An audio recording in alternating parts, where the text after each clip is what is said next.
Obrigado e grande abraço ao pastor Tiago, sempre trazendo excelentes reflexões para nós aqui.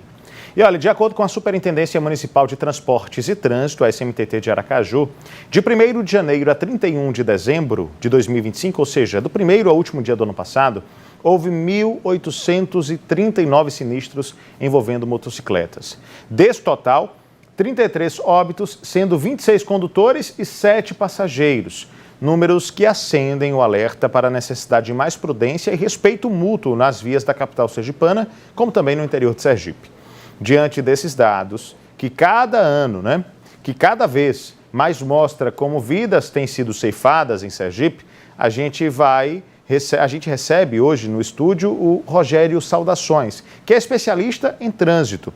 Ele vem bater um papo com a gente sobre esses dados alarmantes e também sobre os possíveis causadores deles. Rogério, prazer recebê-lo aqui, seja muito bem-vindo ao Tolerância Zero. Cara, são dados muito preocupantes, né?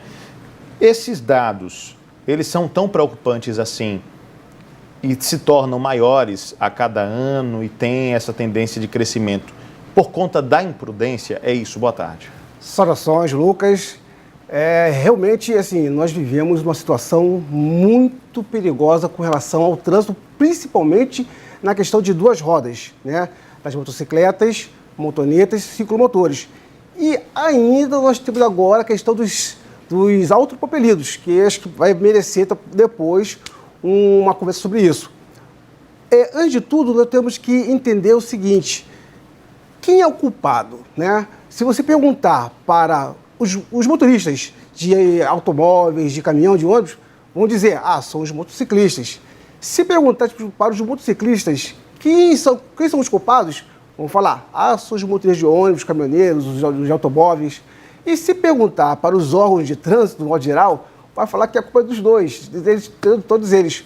Mas, na verdade, nós temos que ver que há algo muito maior do que isso.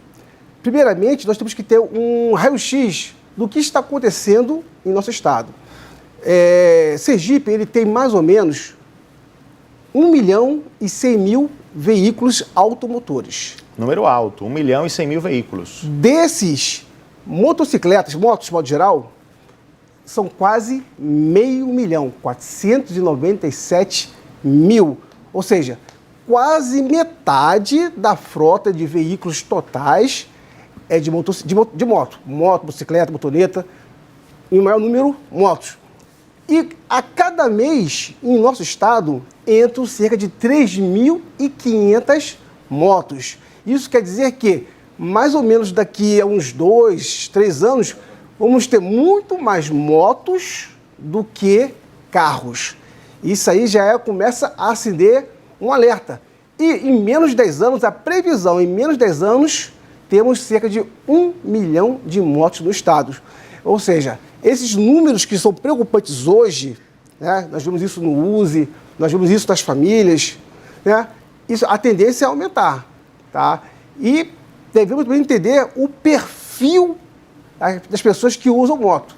Nós temos o piloto urbano, que é o trabalhador urbano, que é o mototaxista, o motofretista, é a pessoa que vai para o trabalho. Nós temos também as pessoas do interior que vai para os povoados, né, e a locomoção, e também aquele jovem, rapaz de 18, 19 anos, que pega o seu primeiro veículo, geralmente uma moto. Então, nessa mistura aí, nessa quantidade de veículos que tem entrado em nosso estado, aumenta-se a circulação e, infelizmente, acabam acontecendo o quê? Os sinistros de trânsito.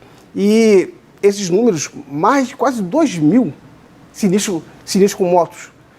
Isso sem contar aqueles em que não são acionados a SMTT, nem a PM, nem a PRF. Que são os subnotificados, né? Exatamente. Que não entram nos registros, né?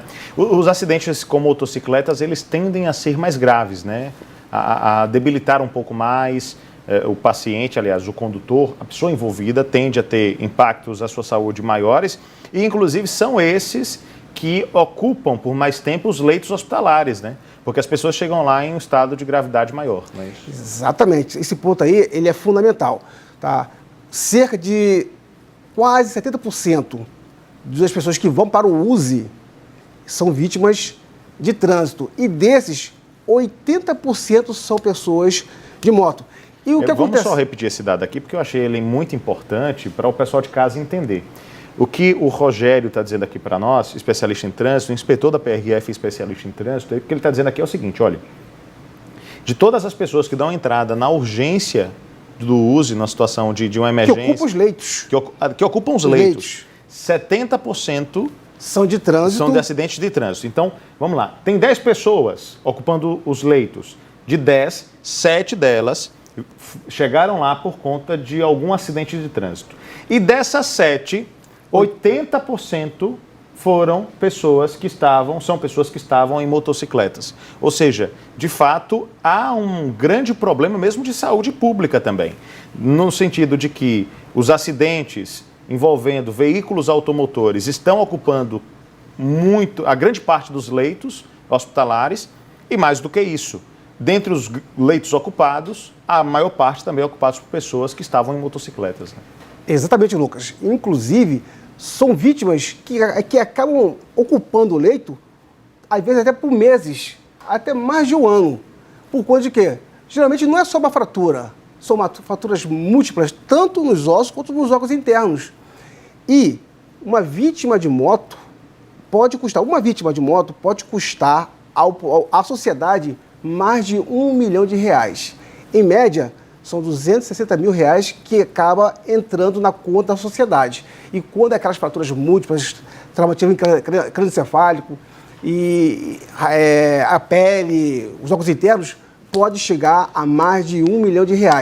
E nisso daí, além desses dados, desse valor exorbitante, ainda há a questão familiar. Porque quando há um sinistro de trânsito, um acidente, como era falado, no chão ali não é um número qualquer, não é uma estatística. É um pai, é uma mãe, é um filho, é alguém importante para outro alguém.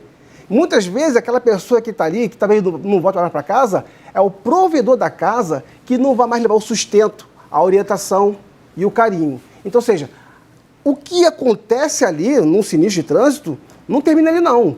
Continua e pode chegar a gerações, fazer reflexo nos filhos, nos filhos dos filhos e assim por diante. Ou seja, o poder público ele precisa urgentemente de políticas públicas eficientes, eficazes, para poder diminuir. Porque é um erro muito grande quando um gestor público vai numa entrevista e diz que a culpa é toda do ciclista, do motociclista, do motorista, do pedestre, quando ele também, a obrigação do gestor público, fazer com que isso seja minimizado.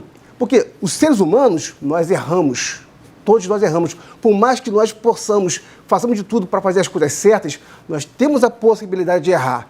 E o poder público tem que fazer de tudo para quê? Para diminuir a capacidade do ser humano ter de errar em certas situações. Aí vai a questão de quê? Gestão e observar o que tem que ser feito.